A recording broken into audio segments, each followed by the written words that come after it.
e amigos, com a santa e gloriosa paz do nosso Senhor e Salvador Jesus Cristo. Graças a Deus por mais uma oportunidade em que podemos adentrar ao seu lar com a palavra de Deus, e nós podemos e sempre dizemos: grandes coisas tem feito o Senhor por nós e por isso estamos alegres. O Senhor tem sido bom, maravilhoso, glorioso para com o seu povo, com a sua igreja. Esses dias são dias um pouco difíceis para a igreja do Senhor, mas nós estamos na presença dele. Não estamos reunidos em um templo, mas estamos unidos em um só Espírito, em uma só comunhão. Temos orado 3 vezes ao dia, temos a oração, tem sido uma grande bênção, os irmãos têm acompanhado, graças a Deus. E amanhã, no Brasil, a nossa igreja, Igreja Pentecostal Unida do Brasil, amanhã se inicia 20 dias de oração e jejum em prol do nosso país, pedindo que o Senhor tome conta do nosso país e o Senhor venha sarar essa terra.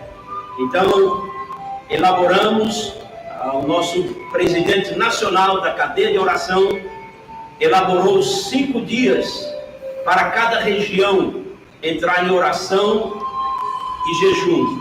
Amanhã nós teremos a região do norte, do dia 10 até o dia 15. E quando for a partir do dia 15 até o dia 20, a região do nordeste. Aí é com nós aqui, a região do nordeste, vamos entrar em oração, consagração, jejum. Deus vai abençoar e vai mover a nossa terra, vai sarar e vai nos dar vitória em tudo. Amém? Nós estamos aqui hoje com mais esse culto de ensinamento.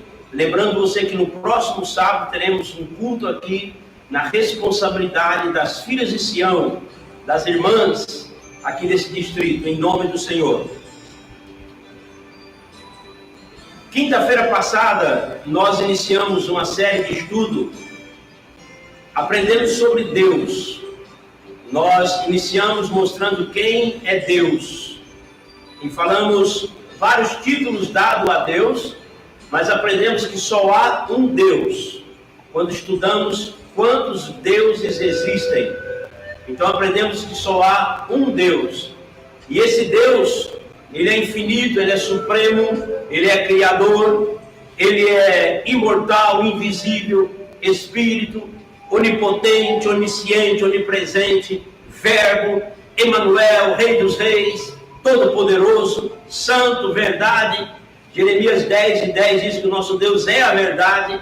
E João 14:6, Jesus disse: eu sou a verdade. Você vai entender isso lá na frente, tá certo? E aprendemos também que o Jeová no Velho Testamento é Jesus no Novo Testamento, o verbo que se fez carne, que se humanizou.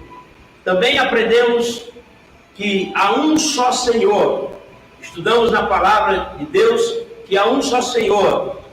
E encerramos com aquele versículo, essa parte do estudo, de Zacarias capítulo 14, versículo 9, que a palavra de Deus diz: e o Senhor será rei sobre toda a terra. Naquele dia, um será o Senhor, e um será o seu nome. E hoje, dando continuidade, nós vamos aprender que Deus é Espírito. Deus é Espírito. Deus quer dizer poder, Espírito. Espírito infinito e invisível. Deus é Espírito infinito e invisível. O escritor aos Hebreus, no capítulo 4, versículo 13, diz que não há criatura alguma encoberta diante dele. Antes, todas as coisas estão nuas, patentes diante dos teus olhos. Por que isso? Porque os olhos do Senhor, que é Espírito, estão em todos os lugares. Não podemos, de maneira nenhuma, nos esconder de Deus, porque Ele é infinito. Deus é Espírito e quer que seus adoradores o adorem em espírito e em verdade. Veja o que a palavra de Deus nos diz em João capítulo 4, versículos 23 e 24. Mas a hora vem, e agora é, que os verdadeiros adoradores adorarão o Pai em espírito e em verdade. Então, queridos, adorar o Pai como pessoa é antibíblico. É antibíblico, porque Ele é Espírito. Nós acabamos de ler João 4. E no verso 24, lemos versículo 23, no verso 24, Deus faz uma exigência. Importa que os que o adorem em espírito e em verdade. Em 2 Coríntios, capítulo 3, versículo 17, Paulo deixou bem claro: o Senhor é Espírito, e onde há o Espírito do Senhor, aí há liberdade. Analise comigo nesta hora, nesse momento. Paulo poderia ter dito que o Senhor é uma primeira pessoa da Trindade, ou a terceira pessoa, se houvesse Trindade. Mas ao contrário, Paulo sabia que o Espírito não poderia ser pessoa. Por isso ele disse que o Senhor é Espírito. E juntando com a palavra de Deus em Efésios 4:4, está escrito que há um só corpo e um só Espírito. Ora, se há um só corpo, é porque só há uma pessoa. Se há um só corpo, é porque só há uma pessoa. E o que Jesus disse em João 10:30? Eu e o Pai somos um. Note bem, analise bem. O Espírito não se vê. O Espírito é impalpável. O Espírito é invisível. O Espírito é poder, é Deus, é infinito, é verbo. E de maneira nenhuma o Espírito pode ser chamado de uma pessoa. Não tem como, é Espírito. Então, como Paulo disse que há só um Espírito e um só corpo, então o Senhor disse, olha, em Joel capítulo 28, derramarei do meu Espírito sobre toda a carne. Aonde se cumpriu esta profecia? No livro de Atos dos Apóstolos, no capítulo 2, os versículos 16. Veio se cumprir a profecia de Joel, ao qual Joel, lá no capítulo 2, versículo 28 a 30, nos últimos dias acontecerá, diz Deus, derramarei do meu Espírito sobre toda a carne. E aqui em Atos capítulo 2, versículo 16, no discurso de Pedro, quando é derramado o Espírito Santo na igreja, o povo está perguntando, está ali admirado, o que é isso? Parece que estão embriagados.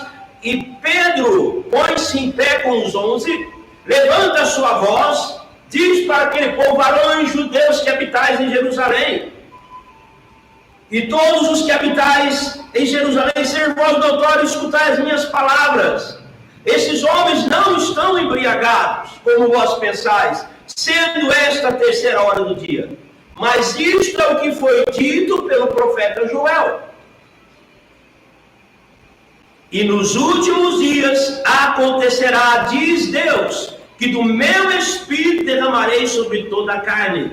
O versículo 18 também: do meu Espírito derramarei sobre os meus servos, minhas servas, naqueles dias, e profetizarão. Então, Deus é Espírito. Essa profecia de Joel se cumpriu com a igreja. E quando esta profecia se cumpriu, não quis dizer que eles receberam uma terceira pessoa, e sim que o Espírito de Deus foi ligado a eles através da santificação. Eles não receberam uma pessoa quando desceu o Espírito Santo, desceu o poder, o Espírito Santo. Deus é Espírito, Deus é poder. Então, eles foram ligados a eles através da santificação. Ao receber o Espírito Santo, temos o privilégio de sermos participantes da sua natureza divina. Pastor, onde tem base para isso? 2 Pedro, capítulo 1, versículo 4, que diz que nós tornamos participante da natureza divina. Então, como nós podemos ver, meu irmão, meu amigo, o Espírito Santo não pode ser pessoa, de maneira nenhuma. Não tem como. Não é verdade que o Espírito Santo só apareceu após a glorificação de Jesus. O Espírito Santo sempre esteve ligado a todas as pessoas que serviram e servem a Deus. Veja o que diz Gênesis capítulo 1 e versículo 2. O Espírito de Deus se movia sobre a face das águas. O Espírito Santo sempre esteve ligado aos profetas. Aí nós vamos para a palavra de Deus e encontramos Davi, depois de ser revelado o seu pecado, a situação que ele se encontrou, ele clama ao Senhor e diz: não me lances fora da tua presença, e não retires de mim o teu Espírito Santo. Então o Espírito Santo, que é Deus, sempre esteve agindo, sempre esteve no homem. A palavra de Deus nos mostra que quando o Espírito do Senhor se apossava de Sansão, ele tornava-se um homem invencível. Ele arrancava umbrais de porta, ele derrotava o filisteu, ele matava leão, tudo, ele tornava-se invencível. Os queridos irmãos sabem que quando Sansão desobedeceu a Deus, revelou o segredo do Senhor, quando os filisteus vieram sobre ele, ele disse: sairei como das outras vezes, e derrotarei esses incircuncisos filisteus. Mas o Espírito do Senhor já não estava mais nele, já não se apoderava mais dele, e ele não teve mais forças. Quando ele partiu achando que tinha aquelas forças, não tinha mais, porque o Espírito do Senhor já não estava mais nele. Em Atos capítulo 1, a palavra de Deus nos diz: varões e irmãos, convinha que se cumprisse a Escritura, que o Espírito Santo predisse pela boca de Davi acerca de Judas, que foi o guia daqueles que prenderam a Jesus. O Espírito Santo disse pela boca de quem? De Davi, certo? Em Isaías, capítulo 63, versículos 10 e 11, diz que o povo no deserto foi rebelde. Por quê? Por isso eles entristeceu o Espírito Santo. Não é porque o Espírito Santo se entristece ou chora, tem ciúmes ou é espírito de súplica, que ele é independente de Deus, porque ele é o nosso Deus. Deus é espírito, ele é o nosso Deus.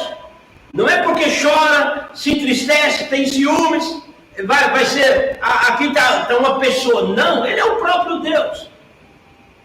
Vamos analisar isso, prezado irmão, amigo. Veja bem, você tem um só corpo, um só espírito, um só nome. Porventura, você está dividido em três? Claro que não. O seu espírito é independente de você? Claro que não. Mas o seu espírito também se entristece, fica abatido, chora, mas ele está ligado a você. Então ele não é independente de você. Aqui estou eu, aqui tem o Espírito do Senhor, tem aqui o fôlego de vida. E muitas vezes eu me alegro, muitas vezes eu choro, muitas vezes eu sinto tristeza, muitas vezes eu me sinto abatido, mas o Espírito continua ligado em mim. Não é porque o Espírito do homem que está em mim sai de mim, não. Continua ligado em mim, certo? Então, o Espírito Santo habita em cada pessoa. E ele habita para dar certeza que somos filhos de Deus. Vamos para a carta de Paulo aos Romanos, no capítulo 8.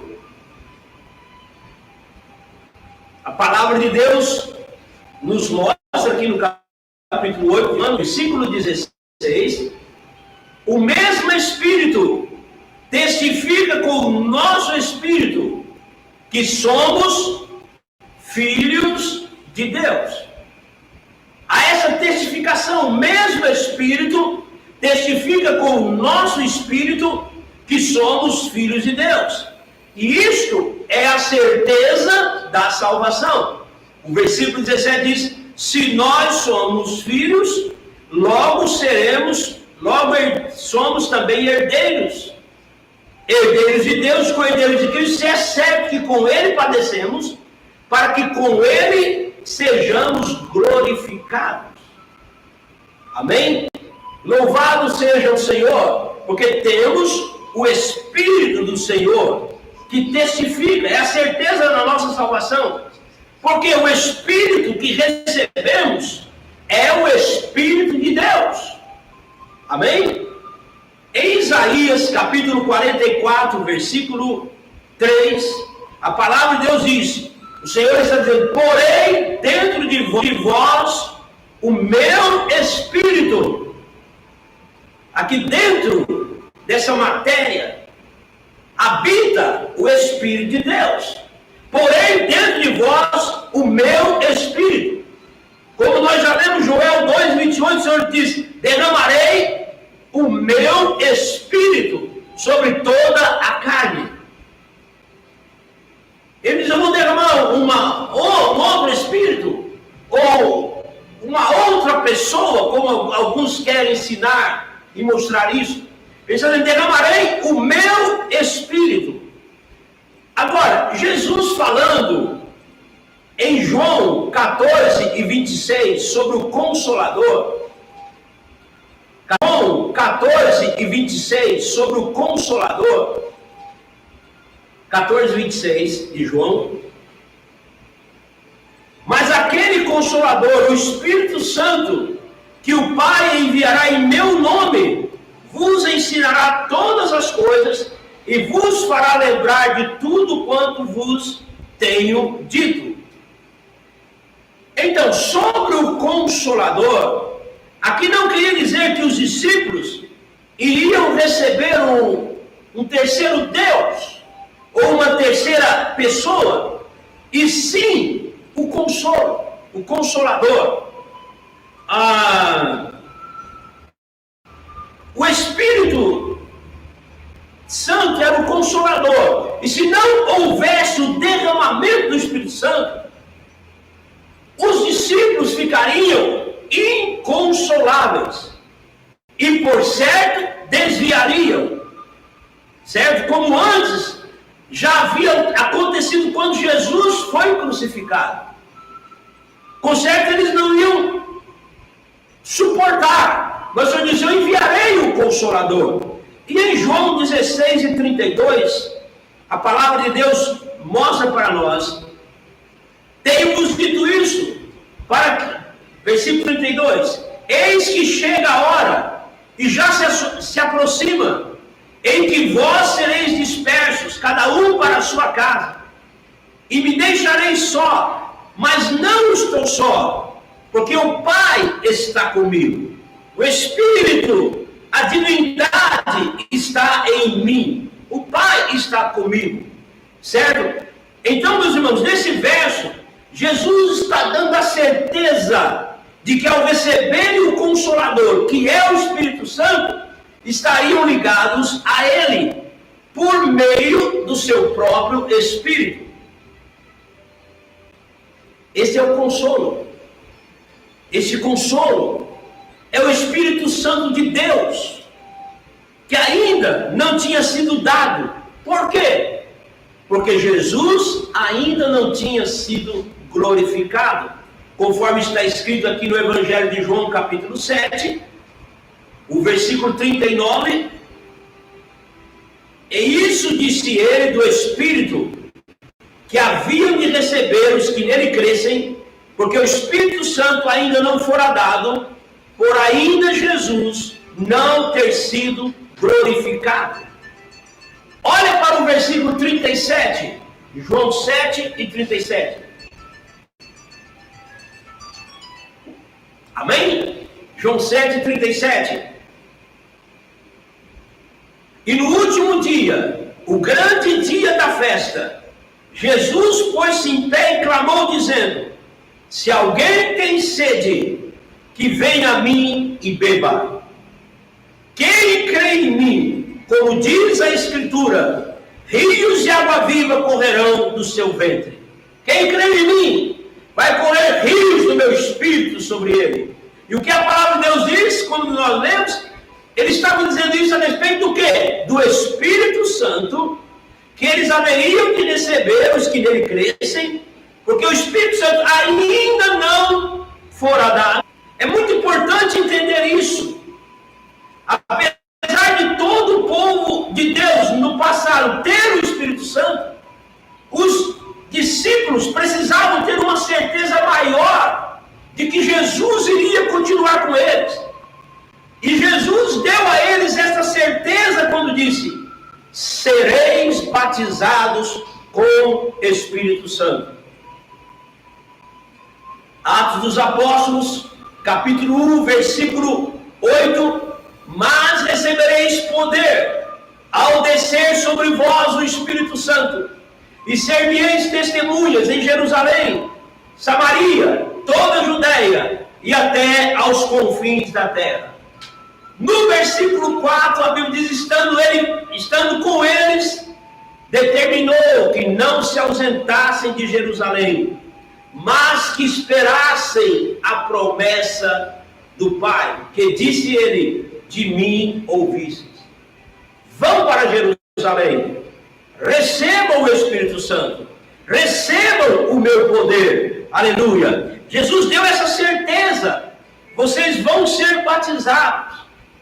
Aleluia. João Batista, no capítulo 3 de Mateus, versículo 11, ele diz: eu vos batizo com água. Após mim vem um que é mais poderoso do que eu. Ele vos batizará com o Espírito Santo e com fogo. Por isso, meu querido, meu amado, Jesus disse: se eu não for, o Espírito Santo não virá. Mas eu indo, eu enviarei, eu derramarei do meu Espírito. Veja que o Senhor Jesus está dizendo: vocês vão ser batizados com o Espírito, eu derramarei do meu Espírito. Aleluia. Se eu não for, o Espírito Santo não virá, o poder não vai cair. Ele já tinha dito anteriormente: ficai em Jerusalém, até que do alto sejais revestidos de poder. Então o Senhor estava mostrando que ele mostra que ele é o batizador com o Espírito Santo. Se eu não for, não derramarei, não virá o Espírito Santo. Por que ele está dizendo: eu não enviarei? Porque ele é o próprio Deus. Ele era o Deus humanizado enquanto estava aqui na terra. A sua natureza humana. Nós vamos ver isso mais à frente um pouquinho. Então, eles seriam batizados com o Espírito Santo, com fogo. E isso aconteceu. A palavra de Deus diz que eles estavam reunidos no mesmo lugar. E de repente veio do céu um som veemente e impetuoso. Capítulo 2 do livro de Atos, quando cumpriu o dia de Pentecostes. E encheu toda a casa em que estavam assentados. E foram vistas por eles línguas repartidas como que de fogo, os quais pousaram sobre cada um deles. E todos foram cheios do Espírito Santo e começaram a falar em outras línguas, conforme o Espírito Santo lhes concedia que falassem. Glória a Deus! A promessa veio a se cumprir. Olhando para o livro de Marcos, no capítulo 16 de Marcos, nós encontramos no versículo 17 a palavra de Deus nos dizendo desta maneira.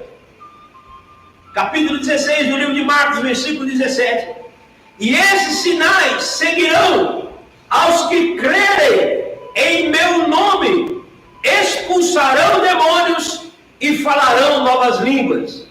O que nós acabamos de ler no livro de Atos 2, ao crerem no nome de Jesus, ao ficarem em Jerusalém, eles foram cheios do Espírito Santo e falaram em línguas.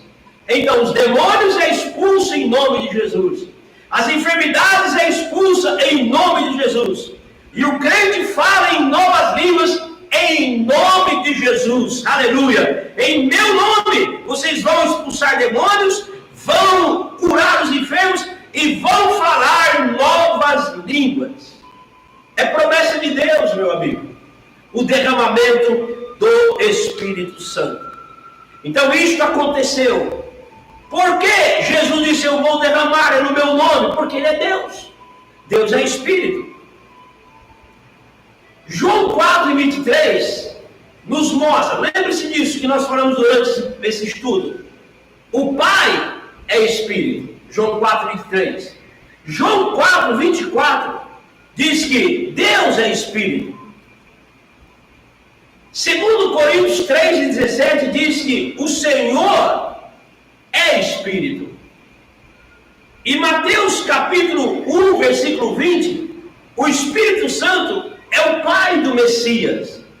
Mas juntando para você entender como pode o Espírito Santo para muitos ser uma terceira pessoa da Trindade, visto que foi Ele quem gerou o Cristo no ventre de Maria. Tenta ajuntar as coisas aí. O Pai, Deus é Pai. Você encontra na Bíblia Sagrada, você vai encontrar Deus Pai. Mas você não vai encontrar, nem no Velho Testamento, nem no Novo, Deus Filho e Deus Espírito Santo.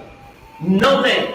Então Deus é Pai. Agora, como pode, se o Espírito Santo é uma pessoa, Ele era o Pai de Jesus, então, porque Ele gerou o Cristo no ventre de Maria. Como pode isso?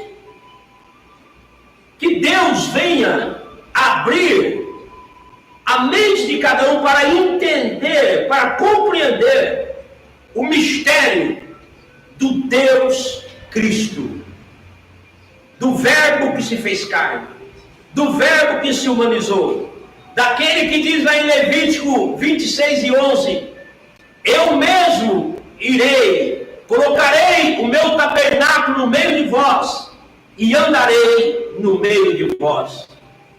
Então, Deus é Pai. Aprendemos que Deus é Espírito. Agora deixa eu falar um pouquinho com você que Deus é Pai. E o que quer dizer a palavra Pai? A palavra Pai quer dizer Criador, protetor, gerador, fundador, autor, instituidor, cacique, genitor, aquele que dá origem a uma geração. Tudo isso leva para a palavra Pai. Que maravilha, que bênção. Abraão era pai ou genitor. Deus o colocou por pai de muitas nações. No livro de Gênesis, capítulo 17, versículo 5, o Senhor fala com ele: você não vai chamar mais o teu nome Abrão, mas Abraão será o teu nome, porque por pai de multidões, da multidão de nações, te tenho posto. Te farei multiplicar grandissimamente, e de ti farei nações, e reis sairão de ti. Versículo 6. Então, o nosso Deus, Ele é Espírito, como nós estudamos, mas Ele é Pai. Por quê? Ele é Criador de tudo que há no mundo. Gênesis capítulo 1 fala para nós. Nós nunca encontramos Deus sendo pai de um filho gerado no Velho Testamento. Nunca no Novo Testamento, no Antigo Testamento. Porque se assim fosse, não teríamos dificuldades em encontrá-lo. Mas encontramos sim Deus sendo pai do homem criado do pó da terra e não gerado de si. Gênesis capítulo 1, versículo 27, certo? E criou Deus o homem à sua imagem e semelhança. No capítulo 2 de Gênesis, versículo 7, fez Deus o homem. O filho gerado por Deus aconteceu no Novo Testamento pelo Espírito Santo. O que o anjo disse a Maria? O Espírito Santo vai descer sobre ti. A virtude do Altíssimo vai cobrir. Versículo 1 de Mateus, versículo 20 de Mateus 1. E projetando ele disse, eis que em sonho lhe apareceu um anjo do céu dizendo, José, filho de Davi, não temas receber a Maria, tua mulher, porque o que nela está gerado é do Espírito Santo. Aleluia. Então, o filho gerado por Deus, porque Deus é Espírito, aconteceu no Novo Testamento, pelo Espírito Santo. Agora veja bem, meu irmão, veja bem, meu amigo, que nos está conectado conosco nesta noite. E eu aproveito para falar para você, mande aí o seu pedido de oração, compartilhe esse estudo. Eu creio que no Brasil todo, muitos estão aprendendo hoje que Deus é Espírito. E o Espírito não é uma pessoa. Estamos aprendendo também que Deus é Pai. E que Deus não gerou nenhum filho no Antigo Testamento, mas no Novo. Agora veja bem, o anjo vai e fala para Maria o que está gerado, fala para José, o que está gerado na tua mulher, Maria, tua mulher, o que nela está gerado é do Espírito Santo. Aí vem Paulo, ungido pelo poder de Deus na sua palavra, e diz, capítulo 4, versículo 4 de Gálatas, vindo a plenitude dos tempos, Deus enviou seu filho, nascido de mulher, nascido sob a lei. Isto é vindo se cumprir o tempo exato. Nasceu o primeiro filho, gerado por Deus, através do Espírito Santo. Na plenitude dos tempos, é que nasceu o filho gerado pelo Espírito Santo, que é o próprio Deus. E em Hebreus capítulo 1, versículo 5, a palavra de Deus diz, tu és o meu filho, hoje te gerei. Aleluia. Aqui no Novo Testamento nós encontramos agora um filho gerado por Deus, porque ele é o Espírito Santo. Aleluia. E aí os anjos proclamam em capítulo 2, versículo 11 de Lucas, na cidade de Davi, nasceu hoje o Salvador, que é Cristo, o Senhor. Glória a Deus, aleluia. Note bem, hoje, e não no passado. Aleluia, como muitos dizem que o Filho já existia lá na criação. Não, hoje vos nasceu na cidade de Davi o Salvador, que é Cristo, o Senhor. Então, aprendemos, vamos estar notando muito bem, que no Velho Testamento, Deus é Pai como Criador do homem. Gênesis 1 e 27. E de tudo, porque Ele é Criador do homem, tudo porque tudo foi criado por Ele. E como Deus criou o homem? Como Deus criou o homem? Do pó da terra.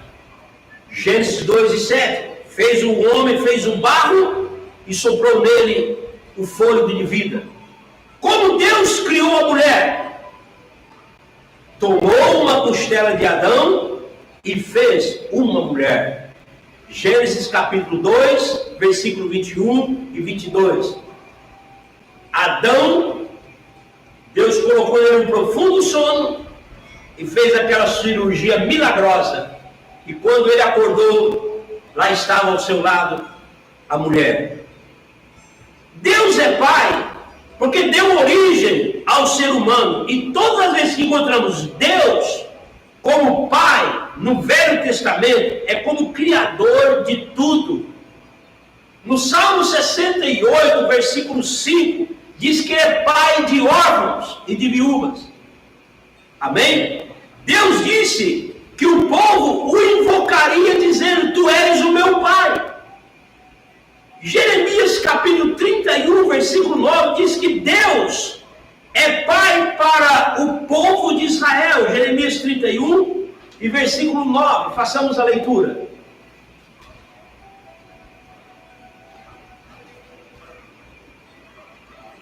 Virão com choro e com súplicas, os levarei, guiá-lo-ei aos ribeiros de águas, por caminho direito, em que não tropeçarão, porque sou um pai para Israel, e Efraim é o meu primogênito.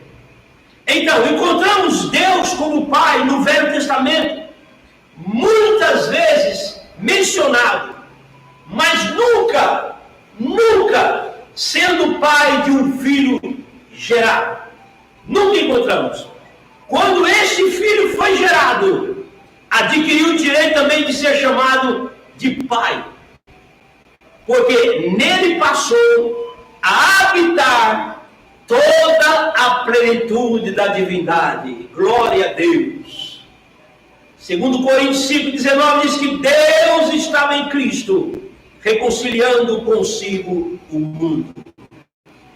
E a palavra de Deus nos mostra em Colossenses capítulo 2, a palavra do Senhor nos mostra aqui no versículo 9, Colossenses 2 e 9,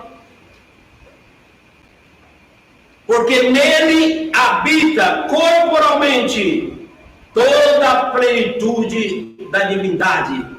Estais perfeito nele, que é a cabeça de todo principado e potestade.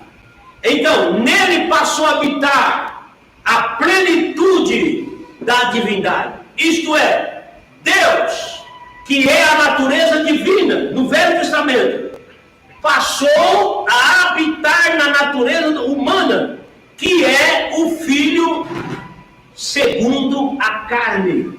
Vamos para a escritura de Romanos capítulo 1, versículo 3. Romanos capítulo 1, versículo 3. Acerca de seu filho que nasceu da descendência de Davi, segundo a carne. Versículo 5. Pela qual recebemos a graça e o apostolado para a obediência da fé de todas as gentes pelo seu nome, entre as quais sois também vós chamados para seres de Jesus Cristo.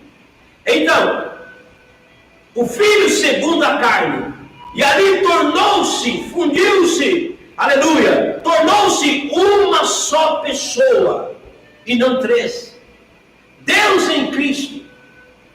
No princípio era o verbo estava com Deus, e o verbo era Deus. Versículo 1. 14, e o verbo se fez carne, e habitou entre nós. Aleluia. Um só Deus. Agora veja bem, o mesmo Deus, pai de órfão no Velho Testamento, é Jesus, pai de órfão no Novo Testamento. Em João capítulo 14, versículo 18, o Senhor Jesus disse: não vos deixarei órfãos. Como meditamos em Salmo 68, versículo 5, pai de órfãos e de viúvas, lá no Velho Testamento, lá no Salmo. E aqui nós encontramos Jesus dizendo para eles: não vou deixar vocês órfãos. E só quem deixa órfão é pai. Jesus, homem, humanidade, é agora nosso pai. Ele mesmo diz, João 10 e 30, eu e o pai somos dois? Somos um. Amém? Glória a Deus. Como é importante entendermos a palavra de Deus. Eu e o pai somos um. E João capítulo 14, versículo 7, o Senhor está dizendo: se conhecessem a mim, também conheceriam ao Pai. e desde agora já o conheces e tendes visto. Auxiliar João Vitor, que está comigo aqui fazendo essa programação, quem que eles estavam vendo lá? Jesus.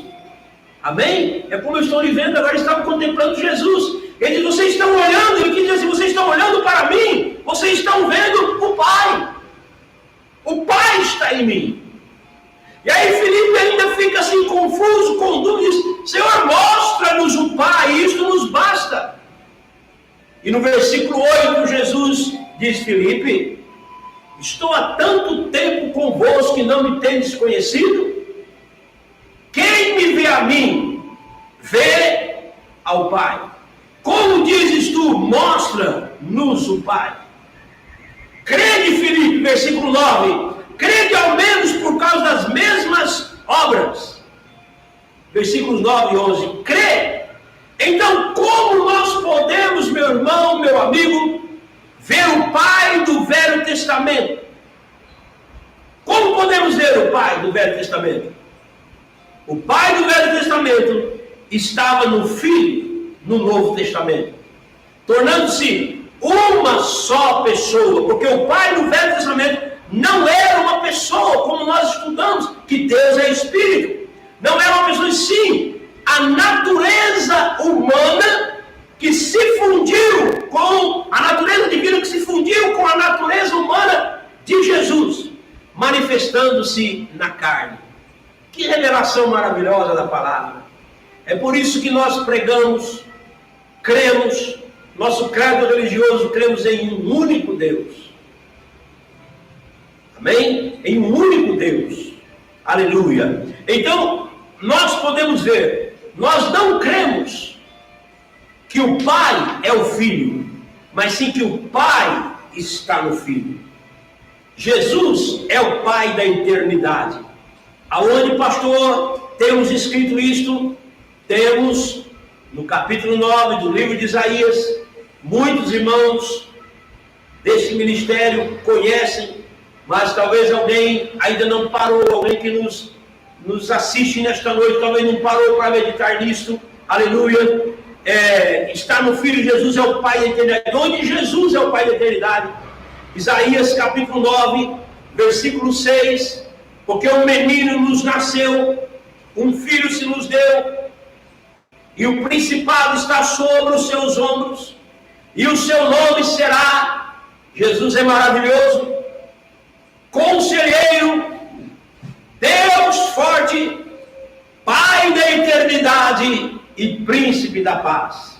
Por isso ele poderia dizer, deixo-vos a paz, a minha paz eu vos dou, não a dou como o mundo a dá. Aleluia. Por isso ele podia dizer, eu lhes dou a vida eterna, e ninguém vos arrebatará das minhas mãos, porque ele é o Pai da eternidade. Por isso o escritor de 1 João capítulo 5 escreveu, aleluia, a vida eterna é conhecer a Jesus. Quem tem Jesus tem a vida eterna. Quem não tem Jesus, não tem. E a vida eterna, João diz, é conhecer a Ti como o único só, como o único Deus verdadeiro. E a Jesus, humanidade, que foi enviado. Então, nós vamos começar a estudar. Não sei por quanto tempo essa live vai continuar. Deus sabe. Estamos esperançosos de logo estarmos reunidos no templo adorando ao Senhor, mas depois disso nós vamos continuar com o estudo, pelo menos uma vez na semana, mas nós vamos no futuro, nos estudos futuros, aprender sobre a dupla natureza de Jesus, a sua natureza humana, mas nesta noite, Jesus é o Pai da eternidade. Em João 16, 26, disse Jesus, naquele dia pedireis em meu nome, e eu não vos digo que rogarei ao Pai por nós. Por quê? Porque Ele mesmo responderá às orações. Porque Cristo é o nosso Pai. Aleluia. Cristo é o nosso Pai. O que diz a palavra de Deus em Romanos capítulo 9, versículo 5. Romanos capítulo 9, versículo 5. A palavra de Deus diz assim: dos quais são os pais, e dos quais é Cristo, segundo a carne, o qual é sobre todos, Deus bendito eternamente. Amém. Quem é Cristo? Deus bendito eternamente. Se Ele é Deus bendito eternamente, como a Bíblia está dizendo, a Bíblia está provando, está mostrando, então Ele é o nosso Pai. Ele é o nosso Deus. Ele é o nosso Salvador. Ele é o nosso Redentor. Ele é tudo na nossa vida. Concluindo esse estudo nesta noite, a palavra de Deus nos mostra que Jesus é o Emanuel. Isaías profetizou que a virgem ia dar à luz, e eu chamar pelo nome de Emanuel. E Mateus capítulo 1, versículo 23 diz que Jesus é Emanuel, que traduzido é Deus conosco. É esse Deus que nós adoramos, esse único Deus verdadeiro, esse único Deus soberano Senhor, que é sobre todo